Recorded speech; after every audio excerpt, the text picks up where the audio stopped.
I'm pretty excited about today because I'm going to be throwing on the new shoes for the 2020 AT4 HD.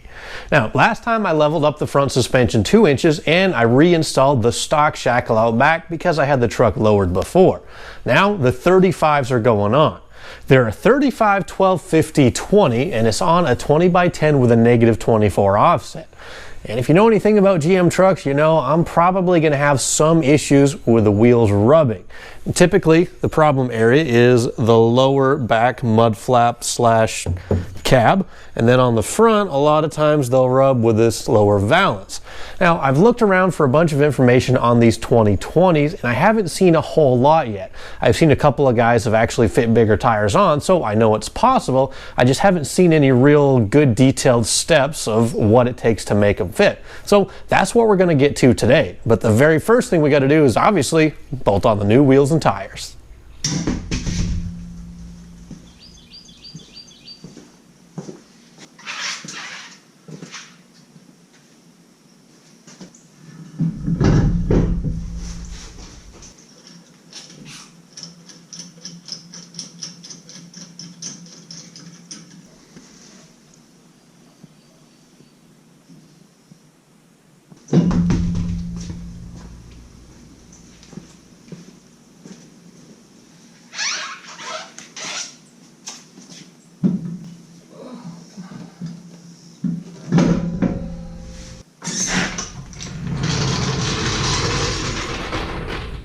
So right out of the gate, I'm going to go ahead and say it. I hate cutting just to fit larger wheels and tires, but it's a fact of life. Sometimes you just have to do it. Now, that being said, this particular truck with this particular wheel and tire is actually not that bad. I was afraid I'd have to start cutting some really important stuff, but it's not. I got the far side knocked out so I could kind of get my head wrapped around it, and here's basically the gist of it. This guy right here, this is kind of the lower mud flap or whatever. It attaches to the bottom of the fender flare, and this is where we have the most interference, and there's 2 spots where it hit. Number 1, kind of right here on this outside ridge, and number 2, basically a big chunk right here through the middle. Now, I've seen guys actually try to cut these up, and basically what they'll do is they'll cut along the outside edge, come down here, cut across, and cut back up, and that may work. You can probably get it to still bolt on, and it'll still kind of maintain that, you know, look of the fender flare down along the outside, but for now, I just took them off. In fact, I think Kelderman actually makes a replacement lower flare piece, or whatever you want to call it, but it's been shaped differently for larger wheels and tires. So that's probably the route that I'm going to take eventually, but for now, I'm just going to leave them off because I'd rather not cut them in case for some strange reason I return the truck to stock or put a different wheel and tire on. That way I can just basically put this back. Now, behind that little fender piece, you got this guy right here. Now, this is a removable fender bracket or whatever you want to call it. It bolts to the firewall and the rocker panel with 3 bolts, and you can just take it out of the way. Now, this screw right here is what the lower fender thing attaches to. You can take the lower fender off, but then the next thing in the way is going to be this guy right here. Now, yeah, you could go ahead and you could kind of cut this thing out and you'd have plenty of room, but why bother cutting it off? Because now you really have no purpose for it because this bracket is gone. Yeah, I guess you'd have that guy right there where you could attach the back of it to, but I'm not sure. I think for now I'm just going to leave these things off. You do that, you take a zip tie and you just pull back the fender liner and you're good to go on the back. On the front, that's pretty much the same thing. I'm going to have to take a couple of zip ties, push the inner fender liner ahead. Super simple, nothing really to worry about there. And then just trimming that lower plastic edge of the valance, and that's all you got to do to fit 35, 1250, 20s on a 2020 GMC with a 2-inch level kit with a 20x10 -24. Now, if you want to go with a larger tire, go with a more positive offset. If you have stock wheels, you can fit 37s on these things. Or if you want to do a 12 wide or a 14 wide, like -44 or -68, well, you need a shorter tire or you got to cut a whole lot more.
I am super stoked about how this truck turned out.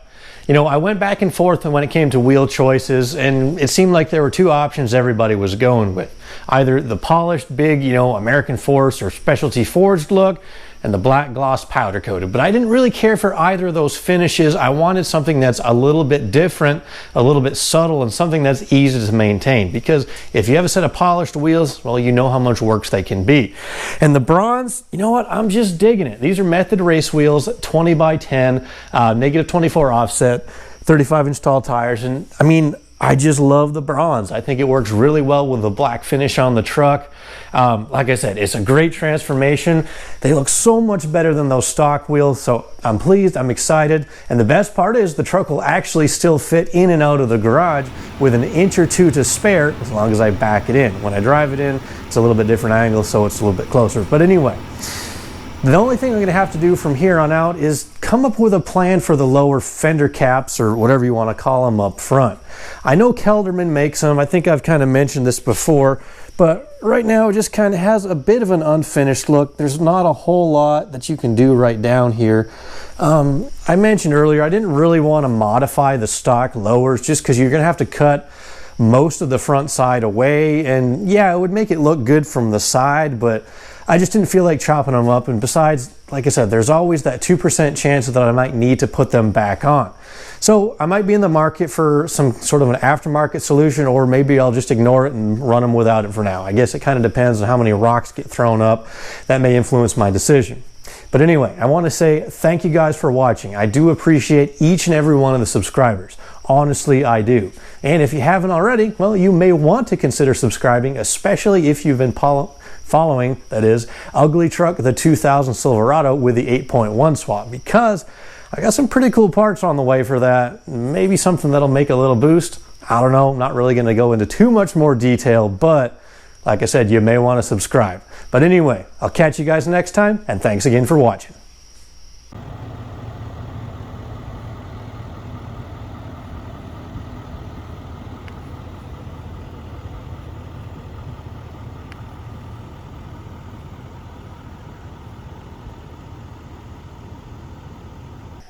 So I was just sitting out here in the shop. I had just wrapped up another video, and it occurred to me that, well, this is actually the last video that I'm going to be making in this shop at my house in Tennessee. Now, life will take you all sorts of different directions. There's opportunities around every corner. Now, my family and I moved to Tennessee about 5 years ago for the current job that I have. Now, I'm going to be leaving that job in a few more weeks. We've got a house for sale. In fact, we're just waiting on our closing date. So we're going to be packing up and we're going to be moving. And we're going way far to the west. Now, it's been great in Tennessee. We've had a lot of fun. I've been very grateful for all the opportunities that I've had, both with my day job and with YouTube and stuff. And it's just kind of bittersweet to realize that the place that I launched this channel from, I mean, only about 6 or 7 months ago, well, we're going to be leaving it. But that's all right. And don't you guys worry, as far as YouTube is concerned, there's going to be a ton more content coming. We're doubling down. We're going to be making a whole lot more videos. So I am very grateful for each and every one of the subscribers, and I hope that we can grow this channel to be a whole lot bigger than it is right now. We've got some great content planned. We've got some cool trucks lined up, and I think it's going to be a blast. Now, I'm not going to go into a whole lot of detail just yet about where we're moving to, but if you guys watch the channel, I'll kind of fill you in along the way. But once again, thank you guys for watching. Stick around. It'll be worth it.